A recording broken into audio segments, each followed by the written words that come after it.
မင်္ဂလာပါမျိုးတွေမဟာဒုက္ခနာဆူတောင်းပြမြတ်စွာဘုရားကြီးကိုမဲရန်ဒေတာကြီးပြင်းဦးလင့်ခရိုင်ပြင်းဦးတဲ့မြို့နယ်တွေမှာတည်ရှိပါတယ်။တမိုင်းကြောင်းလေးပြောပြပါရစေလားဗျာ။မန္တလေးမြို့အောင်တီဟာကျောက်စစ်လုပ်ငန်းမှာဦးတောင်ထွန်းဒေါ်မမလေးတို့ကညံတော်မြင့်15ပေဒူကောင်းတော်အကျယ်10ပေ6လက်မနဲ့အလေးချိန်18တန်ခန်းရှိစင်းရီတော်ကြီးကိုရွှေလီမြို့သို့ပင်းဆောင်ရန်မော်တော်ယာဉ်နဲ့မန္တလေးကနေတည်ဆောင်လာစဉ်ပြင်းဦးလင့်မြို့နယ်ရေငယ်ကြီးပါအလွန်မန္တလေးလာရှုလန်မိုင်းတိုင်း48မိုင်တဖာလုံရောက်မှာမော်တော်ယာဉ်တိမ်းမောက်ပြီးစင်းရီတော်ကြီးမှာကားပေါ်မှာပြုတ်ကျပြီးမြေခါခဲ့ရပါတယ်စင်းရီတော်ကြီးမြေခါခဲ့သည့်ရက်မှာ1998ခုနှစ်ဧပြီလ6ရက်နေ့တနင်္ဂနွေနေ့7:00နာရီခန့်အချိန်ဖြစ်ပါတယ်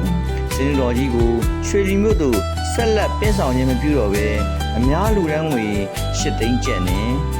ထုလုပ်သူလူတန်းငွေ2သိန်းကျပ်စုစုပေါင်း10သိန်းကျပ်ဖြင့်ကျောက်စစ်လုပ်ငန်းရှင်အားပေးချေ၍လက်ရှိနေရာတွင်ပူဇော်ဆောက်လုပ်ခဲ့ပါတယ်ဓမ္မရတိကကုန်းမီနေရာမှာ1998ခုနှစ်နိုဝင်ဘာလ12ရက်နေ့မှာမြေသက်မင်္ဂလာပနက်တော်တင်မင်္ဂလာနဲ့တွင်းတော်ဝင်မင်္ဂလာခမ်းနားကိုတပေါင်းနဲ့ပြုလုပ်ကာဆောက်လုပ်ရေးလုပ်ငန်းများဖြစ်တဲ့ပင်မစီရီဆောက်လုပ်ခြင်းလမ်းများဖောက်လုပ်ခြင်းနဲ့ပန်းမှန်တစ်ပင်ပန်းမှန်ဥယျာဉ်များဆောက်လုပ်ခြင်းစတဲ့ထွေထွေလုပ်ငန်းတွေကိုစတင်ဆောင်ရွက်ခဲ့ပါတယ်ပင်မစီရီဆောက်လုပ်ခြင်းလုပ်ငန်းကိုတော့1998ခုနှစ်နိုဝင်ဘာလ22ရက်နေ့မှာ၎င်းအုံမြင့်တော်စီမင်္ဂလာခမ်းနားကိုတော့1998ခုနှစ်စက်တင်ဘာလ19ရက်နေ့မှာ၎င်းမူလဌာပနာတော်တွင်မင်္ဂလာခမ်းနားကိုတော့1999ခုနှစ်ဩဂုတ်လ4ရက်နေ့မှာ၎င်းဆောင်ရွက်ခဲ့ပြီးတော့မှအလေဌာပနာထက်ဌာပနာတို့တွင်တော်နဲ့ခမ်းနားတို့ကိုလည်းအစဉ်စဉ်ဆောက်လုပ်ခဲ့ပါတယ်2000ပြည့်နှစ်2000ခုနှစ်မတ်လ19ရက်နေ့မှာ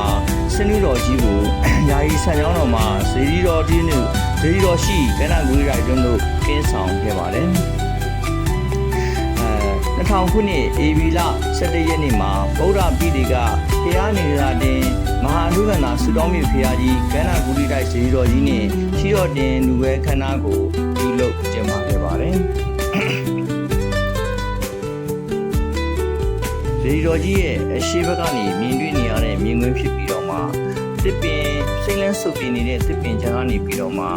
ကနဂူရီရိုက်ကြီးရဲ့လှပပွဲမြင်ကွင်းကိုမြင်တွေ့နေရတာဖြစ်ပါတယ်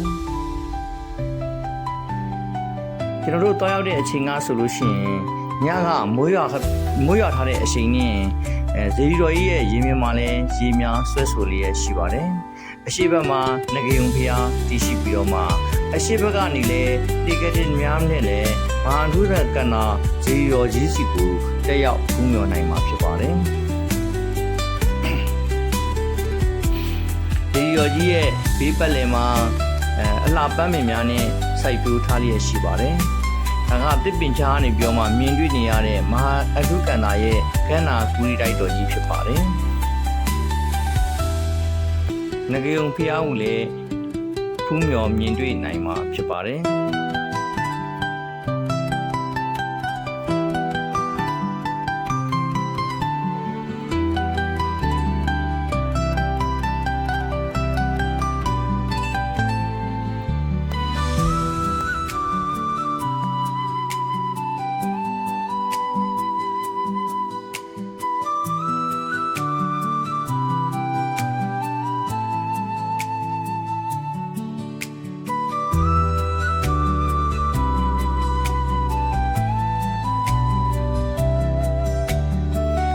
ခူရီရိုက်အတွင်းကိုရောက်တဲ့အချိန်မှာ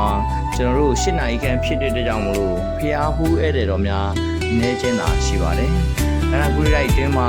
ရှေ့မှာအမြင့်မှာ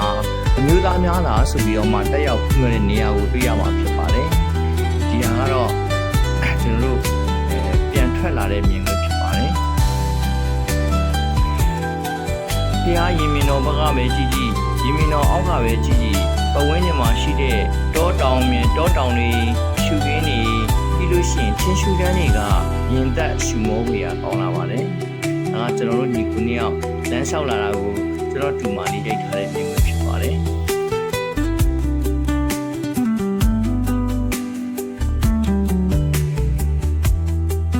က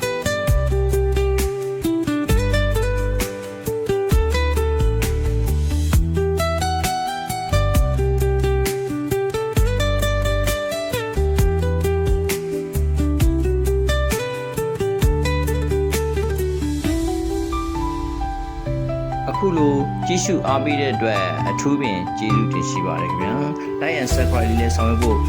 လိုအပ်ပါတယ်